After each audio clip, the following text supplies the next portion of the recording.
अस्सलाम वालेकुम, welcome to Shanaya news. उम्मीद करती हूँ कि आप सब खैरियत से होंगे। आज 25 मार्च 2021 इंग्लैंड की ताज़ा तरीन खबरें लेके आप लोगों की खिदमत में एक बार फिर से हाजिर हुए हैं। शामिल करेंगे खबरों को। इंग्लैंड वर्कर्स को बड़ी मुश्किल का सामना करना पड़ गया। इंग्लैंड पाकिस्तानी कम्युनिटी हो जाए होशियार, हुकूमत ने खबरदार कर दिया। इंग्लैंड हुकूमत ने सियासी पनाह वालों के लिए अहम फैसला कर लिया। आखिर बैंक किस परेशानी का शिकार हो गए, जानिए। तो इन तमाम खबरों की तफसीलात जानने के लिए आप सबसे हमेशा की तरह यही रिक्वेस्ट है कि वीडियो को मुकम्मल आखिर तक देखिएगा और वीडियो को आगे अपने दोस्तों के साथ भी शेयर कीजिए ताकि वो भी यूके की और यूरोप की खबरों से आगाह हो सकें। और अगर आप में से हमारे चैनल पर कोई न्यू है तो चैनल को सब्सक्राइब कर लीजिए और साथ में बेल के आइकन को प्रेस कर दीजिए। वीडियो पसंद आती है तो लाइक लाजमी कीजिएगा। तो चलिए शुरू करते हैं आज की अहम 3 खबरों का सिलसिला। आज की पहली खबर को शामिल कर लेते हैं। इंग्लैंड वर्कर्स को बड़ी मुश्किल का सामना करना पड़ गया। बरतानिया वर्कर्स को तनहा की तय करदा शराइत में बड़ी मुश्किल का सामना। बरतानी वर्कर्स को असली शराइत के तहत तय करदा तनहाओं में गुज़श्ता साल कटौती का सामना करना पड़ा। नई तहकीक से पता चलता है कि गुज़श्ता साल तकरीबन 50% वर्कर्स को हकीकी शराइत के तहत मुकर्रर तनख्वाह में कटौती का सामना करना पड़ा। हालांकि सरकारी अदादोशुमार के मुताबिक तकरीबन 2 दहाइयों में उजरत में इजाफे की तेज़ी से तजावीज़ दी जाती रही है। थिंक टैंक ने कहा है कि अदादोशुमार 2020 के आखिर में हफ्तावार आमदनी में 4.5% इजाफा जाहिर करते हैं। रिपोर्ट में कहा गया कि ज़्यादा तनख्वाह वाले मजदूरों में आमदनी में इजाफा निस्बतन मुस्तकिम था, लेकिन कम तनख्वाह वालों में बहुत कम इजाफा हुआ। फाउंडेशन ने कहा कि इसकी तहकीक से जाहिर होता है कि गुज़श्ता मौसम ख़ज़ां में तनख्वाह में 0.6% इजाफा हुआ, जो हकीकी शराइत के मुताबिक 0.2% की कमी है, लेकिन कम अज कम नफ्स कारकुनों को तनख्वाह में कटौती का सामना करना पड़ा। के अलावा सन 2020 की आखिरी छमाही में तनख्वाहों में इजाफा 1.8% हो गया, जो कि बेहतरी है, लेकिन 2013 के वर्ष के बाद ये दूसरा कम तरीन इजाफा है। बढ़ते हैं अगली खबर की जानिब, जो कि इंग्लैंड पाकिस्तानी कम्युनिटी हो जाए होशियार, हुकूमत ने खबरदार कर दिया। बरतानिया में मुकीम पाकिस्तानी कम्युनिटी हो जाए होशियार। बरतानी हुकूमत ने पाकिस्तान के सफ़र पर जारी कर दी है वार्निंग। पाकिस्तान का सफ़र करना गैर कानूनी शहरियों को पाकिस्तान के सफ़र की इजाज़त नहीं दी जा सकती। बगैर किसी ठोस जवाज़ के पाकिस्तान जाने वाले शहरियों को रोका जा सकता है।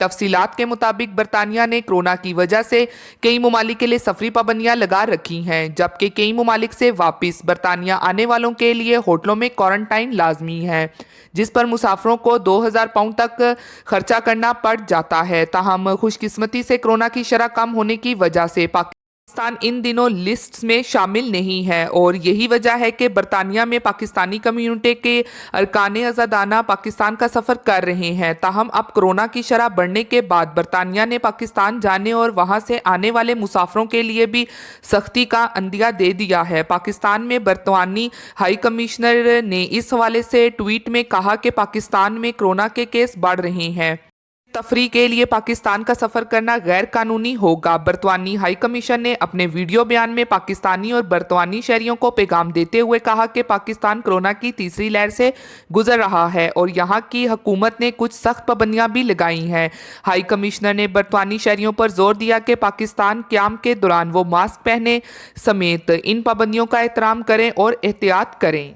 के अलावा बरतानी हाई कमीशन ने कहा कि जो बरतानी शहरी पाकिस्तान का सफ़र करने का सोच रहे हैं, इन्हें ये इल्म होना चाहिए कि बरतानिया में लगाई गई कोरोना पाबंदियों के तहत आपको घर पर रहना है। ऐसे में तफरी के लिए पाकिस्तान का सफ़र गैर कानूनी होगा, इसलिए जब तक आपके पास पाकिस्तान सफ़र का कोई कानूनी जवाज़ मौजूद ना हो, ऐसे करने का ना सोचिए। आपसे एयरपोर्ट पर पाकिस्तान का सफ़र का जवाज़ पूछा जाएगा और फॉर्म को बरतानी हकाम चेक करेंगे कि आया आपका सफ़र ज़रूरी है या नहीं। उन्होंने कहा कि बरतानी हुकूमत बॉर्डर कंट्रोल पर मुसलसल नज़रसानी कर रही है और मुख्तसर नोटिस पर बराह रास्त परवाज़ों पर पाबंदी लगाई जा सकती है। इसी तरह होटल क्वारंटाइन भी लाजमी करार दिया जा सकता है। बढ़ते हैं अगली खबर की जानिब, जो कि इंग्लैंड हुकूमत ने सियासी पनाह वालों के लिए अहम फैसला कर लिया। बरतानी हुकूमत गैर कानूनी तौर पर मुल्क में दाखिल होने वालों की हौसला शिकनी के लिए अपनी पॉलिसी में बड़े पैमाने पर तब्दीलियां करने जा रही है।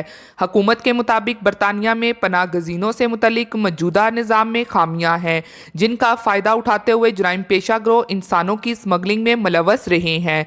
वज़ीर दाखिला प्रीति पटेल के मुताबिक इमिग्रेशन से मुतलिक नया प्लान मुनसफाना होगा, जिसके तहत वाकई पनाह के मुतलाशी अफराद को बरतानिया में सहारा दिया जाएगा। ताहम उन्होंने कहा कि नई पॉलिसी ऐसे अफराद के लिए सख्त होगी जो गैर कानूनी तौर पर इंसानों के स्मगलरों के जरिए बरतानिया पहुंचते हैं। नए कवानीन के तहत बरतानी हुकूमत के लिए ऐसे अफराद को मुल्क बदर करना आसान हो जाएगा। बरतानी मीडिया से बात करते हुए प्रीति पटेल ने कहा कि हुकूमत इमिग्रेशन के निज़ाम में बड़े पैमाने पर इस्लाहात मुतारिफ करवाने वाली है। इनके मुताबिक मंजूरी के बाद मुल्क में गैर कानूनी तौर पर और छुप कर दाखिल होने वालों को वो हकूक हासिल नहीं होंगे जो वाकई ही अपनी जानें बचाकर कानूनी तौर पर बरतानिया पहुंचने वालों को दिए जाते हैं। बरतानिया में हुक्मरान पार्टी मुल्क में पनाह गजीनों और तारकीन वतन से मुतल्लिक सख्त मौक़िफ़ रखती है। इमिग्रेशन कवानीन में तब्दीलियों के ज़रिए बाहर से आने वालों की तादाद पर काबू पाना वज़ीर आज़म बोरिस जॉनसन और इनके हामियों का इंतखाबी नारा रहा है। ताहम बरतानिया में इंसानी हकूक़ के लिए सरगर्म तंजीमों का कहना है कि तब्दीलियाँ इमिग्रेशन निज़ाम को गैर मुनसफ़ाना बनाएंगी और इससे इंसानों की स्मगलिंग की हौसला शिकनी भी नहीं होगी। इसके अलावा जमात लेबर पार्टी ने भी हुकूमती तजावीज़ को गैर हकीकत पसंदाना और गैर मुनसफ़ाना करार देकर रद्द किया है। माहिरीन के मुताबिक जनूबी एशिया और अरब दुनिया के ममालिक से कई लोग बेहतर ज़िंदगी की तलाश में खुफिया तौर पर या फ्रॉड के ज़रिए बरतानिया पहुँचते हैं। ऐसे अफराद माशी तारकीन वतन तस्वुर किए जाते हैं, जिनकी स्मगलिंग में मुलव्वस जुराइम पेशा गिरोह करोड़ों डॉलर कमाते हैं। के बरतानिया में पिछले साल मार्च तक एक साल के दौरान पनाह के लिए 35,000 से ज़ायद दरखास्तें जमा कराई गईं, जिनमें से ज़्यादातर ईरान के शहरियों ने दी। इन 35,000 से ज़ायद दरखास्त दहिंदगान में से 8,000 से ज़ायद अफराद इंसानी स्मगलरों की मदद से छोटी कश्तियों के ज़रिए समुंदर के रस्ते बरतानिया पहुंचे थे। इसके अलावा आलमी कवानीन के तहत बरतानिया पर लाजिम है कि वो जान बचाकर वतन करके आने वाले अफराद को पनाह देने से इनकार ना करें। ताहम ये भी हकीकत है कि बरतानिया में पनाह के मुतलाशी तारकीन वतन का दबाव बढ़ता गया है, जिसका एक नतीजा ये है कि वहाँ पनाह की दरखास्तें देने वालों को कानूनी चारजोई में साल लग जाते हैं। तजिया निगारों का भी कहना है कि दरखास्तों की असलियत का तयन इस बिना पर नहीं किया जा सकता कि पनाह का मुतलाशी कोई शख्स हवाई जहाज़ के ज़रिए बरतानिया पहुँचा या फिर किसी कश्ती के ज़रिए। बढ़ते हैं अगली खबर की जानिब, जो कि आखिर बैंक किस परेशानी का शिकार हो गए, जानिए। इटली के बैंक एसोसिएशन ने तफ्तीशनाक रिपोर्ट जारी कर दी। इटली की बैंक एसोसिएशन FABI ने अपनी रिपोर्ट में कहा कि कोरोना इमरजेंसी के 22 जून तक 27 लाख अटालवी कारोबारी अदारे और घराने ना दहिंदा होने के खतरे से दो चार हैं। एसोसिएशन का कहना है कि जून तक 300 अरब यूरो के कर्जे लेने वाले ना दहिंदगान की तारीफ में आ सकते हैं, क्योंकि इन कर्जों की वापसी पर लगाई गई पाबंदी इस दौरान खत्म हो जाएगी। एसोसिएशन अब तक 13 लाख कंपनियों के 198 अरब कर्जे करने की इजाज़त दे चुकी है। ये थी आज की अहम तरीन खबरें। उम्मीद करती हूँ कि आपको पसंद आई होगी। इसी के साथ मिलती हूँ फिर मैं आप सबसे किसी लेटेस्ट अपडेट में। तब तक आप सब अपना बहुत ख्याल रखिएगा। Thank you. खुदा हाफिज़।